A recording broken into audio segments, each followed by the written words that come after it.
تو یہ باتیں ایسی ہیں جن ہمارا بھی انداز ہے نا. ہم تو ابھی دیکھیں بزرگوں کا ذکر شروع ہوتا تو سبحان اللہ وہ کیوں ہوتا کہ وہ اللہ کا ذکر کرتے ہیں. جب ہم بزرگوں کا ذکر کرتے تو اس کی وجہ یہ ہوتی ہے کہ یہ کہتے ہیں کہ یہ اللہ کا ذکر کرنے والے لوگ ہیں. جی جی جی. سرکار مدینہ صلی اللہ علیہ وسلم فرماتے 3 آدمیوں کو دعائیں رد نہیں ہوتی. 3 شخصوں کی دعا اللہ رد واپس نہیں کرتا, اللہ قبول کر لیتا. کون کون؟ فرمایا وہ جو کثرت سے اللہ کا ذکر کرتا ہو. پہلا وہ جو کثرت سے اللہ کا ذکر کرتا ہو, دوسرا وہ جس کے اوپر ظلم کیا گیا ہو, اور تیسرا وہ جو بادشاہ ہو کر ظلم نہ کرتا ہو. یعنی عادل بادشاہ, مظلوم مسلمان اور اللہ کا ذکر کرنے والا. یہ 3 ایسے سرکار مدینہ علیہ السلام فرماتے ہیں کہ ان کی دعائیں اللہ تعالیٰ رد نہیں کرتا. تو جو لوگ چاہتے ہیں کہ دعائیں قبول ہو جائیں انہیں چاہیے وہ اللہ تعالیٰ کے ذکر کثرت کے ساتھ کریں, کثرت کے ساتھ اللہ تعالیٰ کا ذکر کریں. قرآن کریم پھر فرمایا اللہ تعالیٰ نے الذين يذكرون الله قياما وقعودا وعلى جنوبهم ويتفكرون في خلق السماوات والارض ربنا ما خلقت هذا باطلا سبحانك فقنا عذاب النار. سبحان اللہ. ایسے لوگ ہیں وہ اللہ کے بندے, اللہ کے بندے جن کے اہل حق, اہل دل, اہل اللہ, ان کا ذکر ہو رہا. تو کیا کرتے ہیں وہ؟ یہ کرتے ہیں کہ اٹھتے بیٹھتے ایسے ہیں, اٹھتے بیٹھتے, کھڑے ہو بیٹھے ہوں, کروٹوں کے بل لیٹے ہوں, انہیں ایک ہی کام ہے اللہ کا ذکر کرتے رہنا. کھڑے کھڑے راستہ گزرتے ہیں تو آنکھیں ان کی نیچی ہوتی ہیں, زبان ان کی جاری رہتی. اتنا زبان عادت ثانیہ بن جاتی ہے کہ ایک وقت ایسا آتا ہے کہ زبان چپ ہو جاتی ہے, دل گویا ہو جاتا ہے. اتنی کثرت کے ساتھ اللہ کا ذکر کرتے ہیں کہ زبانیں پھر اللہ تعالیٰ جب دیکھتا بندہ میرے ذکر میں مخلص ہے, بندہ میرے ذکر میں سچا ہے, بندہ میرے ذکر میں سچے دل سے لگا ہے. اچھا میرے بھائی, اس میں یہ ضروری نہیں کوئی عالم ہو, غیر عالم, بے پڑھا لکھا, پڑھا لکھا, کوئی بھی شخص ادنا ہو جس کو سماج اعلیٰ ادنا تقسیم کر رکھی سماج نے, وہ ہو, کوئی بھی شخص ہو جسے اللہ کے ذکر کی توفیق مل جائے تو کیا ہوگا؟ فرمایا کہ یہ اٹھتے بیٹھتے کروٹوں کے بل خدا کے ذکر سے ہمیشہ اپنی زبان تر و تازہ رکھتے ہیں اور غور کرتے ہیں اس کائنات میں کہ الہی یہ نظم کائنات, یہ وسیع و عریض کائنات, یہ 18,000 عالم کا وجود یہ بلا وجہ نہیں بنا. اس میں ہر شے تیری جانب رہنمائی کرتی ہے, تیری جانب ہدایت کرتی ہر شے کہ تو خالق و مالک ہے, تو ہی مالک ہے ارض و سماوات کا, اور تو ہی پروردگار ہے دونوں جہان ہے. تو یہ بڑی بات ہے. قرآن کریم میں آپ سے قرآن حکیم کے ذریعے بتاتا ہوں کہ یہاں ذکر کی کیا کیفیت بیان کی گئی ہے. اللہ تعالیٰ کے ذکر سے ایک لمحہ بھی غافل, بلکہ صوفی تو کہتے ہیں جس دم غافل اس دم کافر, تو کہتے ہیں غفلت کفر ہے. میں نے جو آیت کریمہ پڑھی اس میں دیکھیں کیا فرمایا اللہ تعالیٰ نے. سبحان اللہ. سورہ کہف کی آیت کریمہ ارشاد ہوا, ترجمہ اس کا, اس میں مخاطب کون ہے؟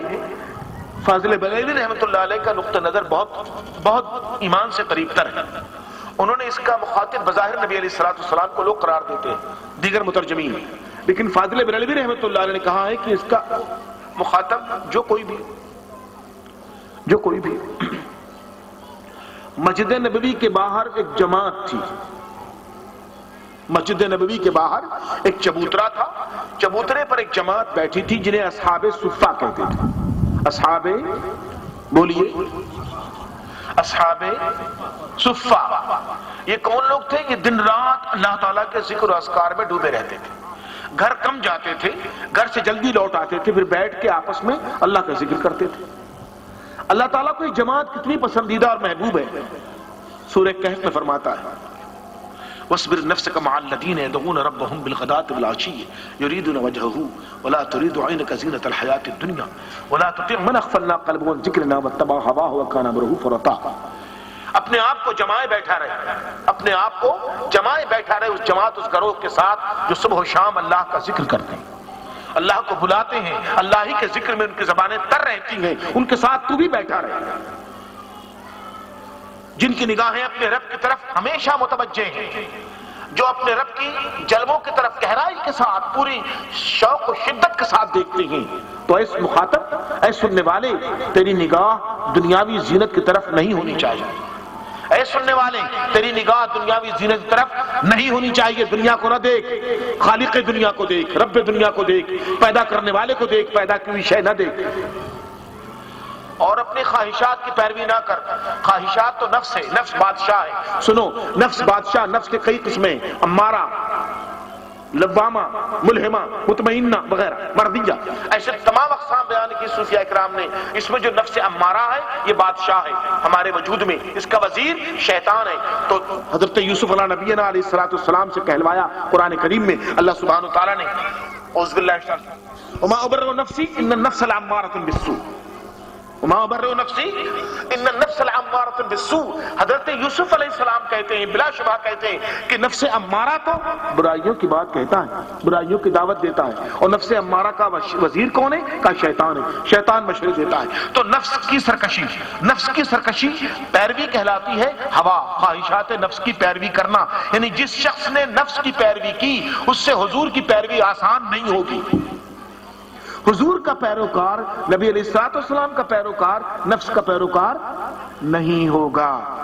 تو یہ فرمایا کہ نفس کی پیروی نہ کرو، ان کے ساتھ نہ بیٹھو جن کے دل ہماری یاد سے غافل ہیں. جیسے ہم لوگ کہ اللہ کی یاد سے غافل بیٹھے، گھنٹوں بیٹھ کے باتیں کریں گے، گھنٹوں بیٹھ کے دنیا کے چرچے کریں گے، پر ہماری زبان پر اللہ کا نام آتا ہے؟ کبھی ہماری نشستوں میں اللہ کا ذکر ہوتا ہے؟ ایمانداری بتاؤ، گھروں میں بیٹھتے ہو بچوں کے ساتھ، ہم سب بیٹھتے ہیں، ہمارے بچے ہی بیٹھتے ہیں، ہم بھی بیٹھتے ہیں. کیا کبھی ہمارا موضوع اسلام ہوتا؟ کبھی دین ہوتا موضوع؟ کبھی اللہ تعالیٰ کی محبت موضوع ہوتی ہے؟ کبھی نبی علیہ السلام موضوع ہوتے ہیں؟ بہت کم.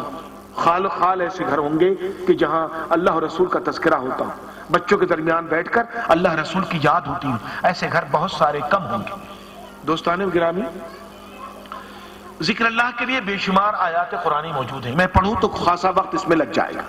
مجھے آپ کو ذکر بھی کروانا ہے، وقت کی کا بھی خیال رکھنا ہے، آپ بھی تھک نہ جائیں، اس کو بھی دیکھنا ہے. سارے پہلو پر نگاہ رکھ کر کے تھوڑی تھوڑی باتیں آپ سے ضرور عرض کرنا چاہ رہا ہوں. کچھ باتیں تو یہ جیسے کہ آپ دیکھ لیں کہ ایک بات اور یہاں تھوڑی سی آپ سے کہنا چاہتا ہوں.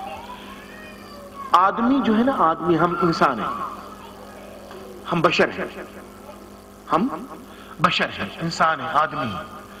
گناہ ہمارے ساتھ لگا ہوا ہے، لگا ہے. یعنی گناہ ہم سے ہوگا، گناہ ہم سے ہوگا. یہ اسلام قبول کرتا ہے کہ بندے سے گناہ متصدر ہے، گناہ کرے. بلکہ بعض بزرگوں نے تو کہا ہے کہ گنہگار تو اللہ کی رحمت کو جلدی متوجہ کر لیتے. گنہگاروں کی وجہ سے اللہ کی شان ستاری و غفاری کا ظہور ہوا. بولو، اللہ تعالیٰ کی رحمت کا ظہور کب ہوتا ہے؟ ہائے ہائے، جب گنہگار بلکتا ہے، جب گنہگار بلکتا ہے، جب گناہ اسے دکھ دیتے ہیں، جب گناہوں سے آزردہ ہوتا ہے، جب اپنے گناہ اسے شرمندہ کرتے ہیں، اپنی تنہائیوں میں، اپنی خلوتوں میں، اپنے اکیلے پن میں جب وہ یاد کر کے رونے لگتا ہے، جب اس کو لگتا ہے کہ میرے ساتھ کوئی نہیں ہے، میرے گناہ مجھے ہلاک کر چکے، میرے گناہوں نے مجھے برباد کر دیا، میں اپنے رب کا عظیم نافرمان ہوں، میں نے اپنے رب کو دکھ دیا، اذیت پہنچائی اپنے رب کو، اپنے نبی کو. تو یہ کیفیت ہوتی نا، یہ اندر سے ٹوٹنے کی، اندر سے ٹوٹنے کی، اندر سے رونے کی، اندر سے بلکنے کی. کہتے ہیں آنسو دیکھ کر تو کسی کو بھی ترس آتا. بولیے، آنسو دیکھ کر تو انسان کو انسان پہ ترس آتا ہے، خالق انسان کو ترس نہ آئے گا؟ واہ واہ. تو جب بندہ روتا ہے، بکھرتا ہے، ٹوٹتا ہے، تو دست قدرت آگے بڑھ کر اس کو اٹھا لیتے. کیا فرما دیا؟ دیکھو تو قرآن کریم فرمایا، قل یا عبادی الذین اسرفوا لا تقنطوا من رحمت اللہ. میرے حبیب، کیا پیغام ہے خدا قسم قرآن کا. میرے حبیب اپنے غلاموں سے کہہ گزرو، بتاؤ انہیں، یا میرے بندوں سے کہہ دو کہ اگر ان سے گناہ ہو جائے، اگر ان سے گناہ ہو جائے، شیطان انہیں بہکا دے، ان سے گناہ کروا دے، تو مایوس نہ ہو، مایوس نہ ہو، کیونکہ اللہ کی رحمت ان کے ساتھ. اللہ کی رحمت تمہارے گناہوں سے بڑی ہے. اللہ کی رحمت ہمارے گناہوں سے، بولیے، بڑی ہے. حضرت امام زین العابدین کے پاس ایک شخص آیا اور کہنے لگا، میں آپ کے پاس آیا ہوں کہ مجھے آپ توبہ کروا لیں میرے گناہوں کی. فرمایا تیرے گناہ بہت کا بہت. کتنے ہوں گے؟ کہ مجھے یاد نہیں تعداد ان کی. اتنے گناہ میں نے کیے، میں نے کوئی نیکی ہی نہیں کی، تو گناہ سوا کچھ نہیں کیا. پھر بھی کہا بہت ہے امام. کہا تیرے گناہ آسمان کے ستاروں سے زیادہ ہیں؟ کہا ہو سکتا ہے، ممکن ہے، میں نے گنے تو نہیں ہے لیکن اگر گنے جائیں تو میرا امکان ہے ستارے کم گناہ زیادہ. اچھا، دنیا میں جتنے درخت ہیں ان میں جو پتیاں ہیں وہ زیادہ ہیں یا تیرے گناہ؟ کہا میں نے گنے تو نہیں ہے پر مجھے گمان ہے کہ میرے گناہ زیادہ ہیں. ہائے ہائے، خدا کی قسم یہ گنہگار ایسا ہے جس پر 1000 پرہیزگار صدقے ہیں، 1000 پرہیزگار جس پر صدقے ہیں. ذرا دیکھو تو صحیح اس گنہگار کا عالم کیف کیا ہے. وہ یہی کہتا جا رہا ہے کہ میرے گناہ زیادہ ہیں، میرے گناہ آئے ہیں. یہ کہنا تو سب سے بڑی نیکی کی مولا مجھ سے بڑا کوئی بدکار نہیں. پھر فرمایا کہ سمندر کے جو قطرے ہیں ان سے تیرے گناہ زیادہ ہیں؟ کہا امام زیادہ ہی ہوں گے، مجھے لگتا زیادہ. اچھا جو صحرا کے ذرات ہیں وہ؟ کہا ان سے بھی زیادہ ہے. تیرے گناہ ان سے بھی زیادہ ہے؟ کہا ہاں ان سے بھی زیادہ ہے. کہا اچھا آسمان کے پھیلاؤ سے، جتنا وسیع آسمان ہے وہ؟ کہا مجھے لگتا میرے گناہ اگر پھیلائے جائیں تو آسمان سے وسیع ہو جائیں گے. تو پھر آپ نے پوچھا تیرے گناہ اللہ کی رحمت سے بھی زیادہ ہیں؟ تب وہ روح پڑا، تب وہ روح پڑا. نہیں نہیں. تو فرمایا پھر کیوں دل چھوٹا کرتا ہے؟ جب تیرے رب کی رحمت